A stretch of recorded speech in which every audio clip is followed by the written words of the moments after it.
Welcome back to the archives, traveler. I am Vector, and I hold the lantern while you walk through the dark. You have tuned in because the mundane world is no longer enough for you. You think you know the wilderness. You look at a map of the national forests and you see green zones, hiking trails, and designated campsites. You see a playground for humanity. But the woods are older than us. They are older than our maps, and they are older than our sanity. They keep secrets that civilization has tried very hard to forget. There is a phenomenon that the rangers do not speak about on the official record. It is a detail often left out of the search and rescue reports, when people vanish into thin air. I am talking about the stairs, the isolated, structural impossibilities that sit deep within the timber, miles away from the nearest road or settlement. Imagine you are hiking. The air is crisp, the smell of pine is strong, and the only sound is the crunch of dry leaves under your boots. You are miles from civilization. Then, you break through a dense thicket of ferns, and you see it, a staircase. It stands completely alone in a small clearing, disconnected from any reality you understand. It is not a ruin. There is no foundation, no cellar, no chimney standing vigil. It is simply a flight of stairs, rising from the dirt and ending abruptly in the open air. Sometimes they are made of rustic brick, covered in a layer of moss that suggests they have been waiting for a century. Other times, they are impossibly clean. I have read accounts of white marble steps gleaming in the filtered sunlight, without a single speck of dirt on them. I have seen reports of iron spiral staircases, rusted and cold, screwing upward into the tree canopy. They look like a glitch, like a rendering error in the simulation of our world. They are misplaced objects that violate the natural order of the forest. Your brain will try to trick you. It will tell you that a house once stood there. It will tell you that it is an art installation or a prank. But your body knows better.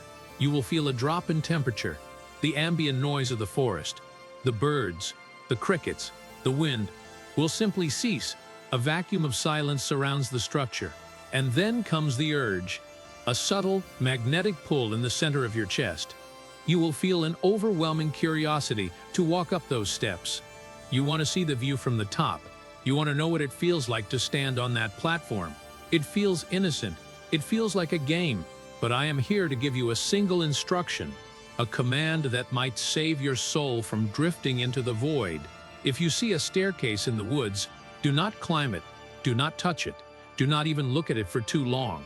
Turn around, walk away, and never speak of the location again. You are skeptical. I can hear the doubt ticking in your mind like a cheap clock. You think this is folklore. You think this is a campfire story invented to scare children into staying on the path. But the archives I possess are not built on fantasy. They are built on the confidential testimonies of men and women who spend their lives in the green hell.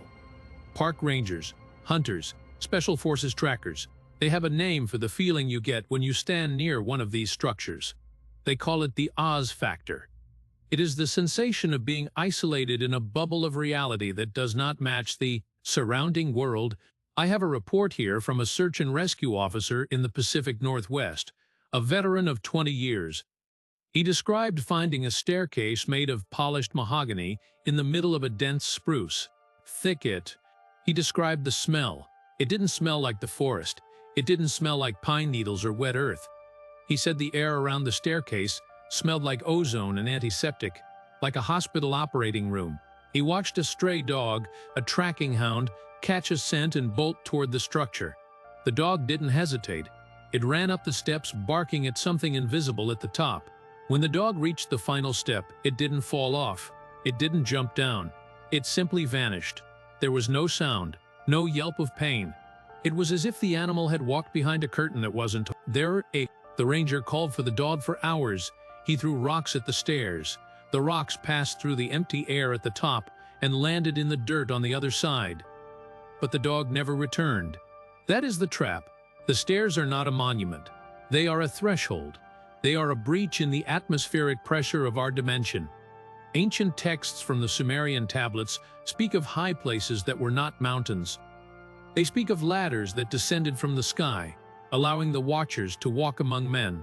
We assume these were metaphors for spaceships or mountains, but look at the geometry. A staircase is a tool of ascension. It implies a destination. If you find a staircase in the woods that goes nowhere, you are looking at it with three-dimensional eyes. You are assuming the destination must be visible to you. But what if the top step locks into a frequency we cannot perceive?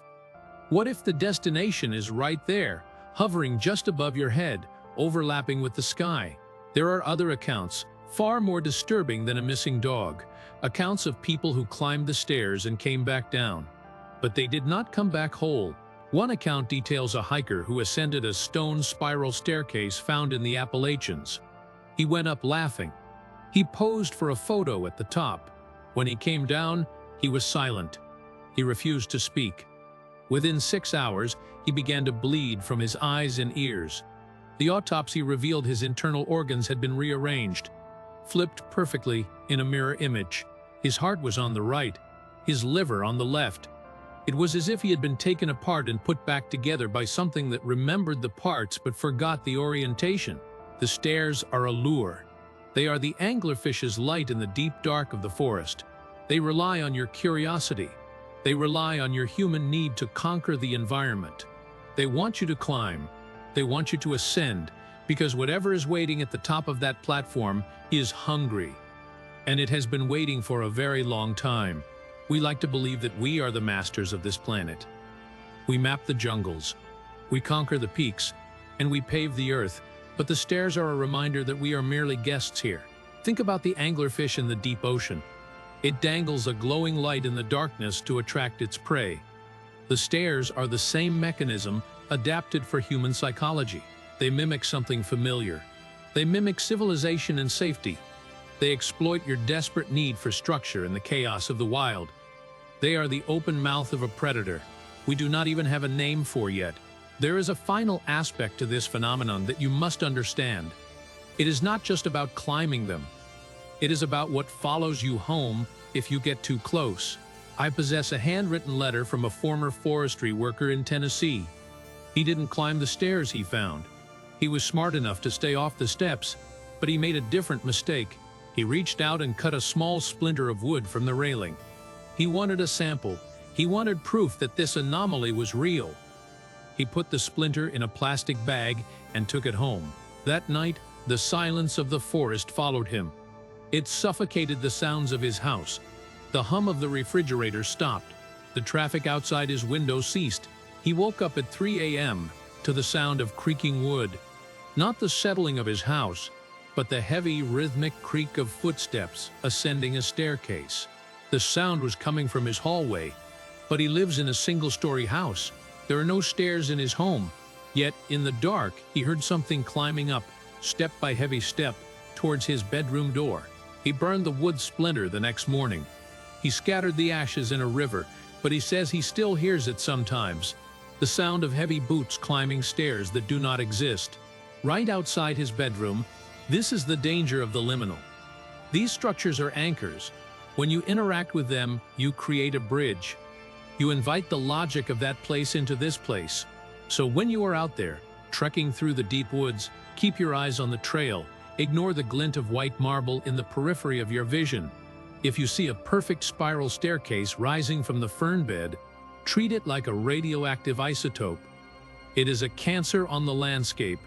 It is a trapdoor to a place where human rules do not apply. Do not climb. Do not touch. Do not acknowledge. Walk until your lungs burn and the sound of the birds returns. The world is full of doors, traveler. Just make sure you know what is standing on the other side before you turn the handle. This is Vector, signing off from the archives. Don't look into the abyss. It's rude to stare.